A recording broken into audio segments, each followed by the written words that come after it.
In this video, I'm going to walk through how to enter a basic formula in Excel.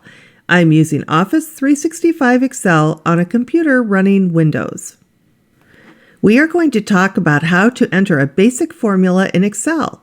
Let's say that we want to calculate gross margin, which is revenues minus cost of goods sold. Start your formula by clicking in the cell where the formula goes and typing an equals sign. Do not press enter. With your mouse, click on cell B5 where the revenues number is. Notice that the cell becomes surrounded with dashes. Do not press enter yet. Next, type a minus sign, which is a dash on your keyboard. Still do not press enter.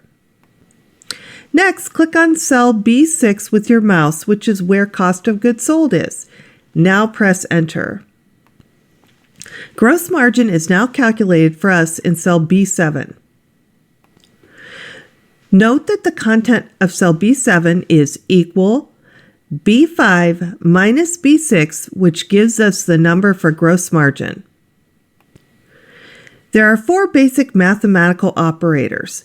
Add is a plus sign, subtract is a dash, multiply is an asterisk, divide is a forward slash.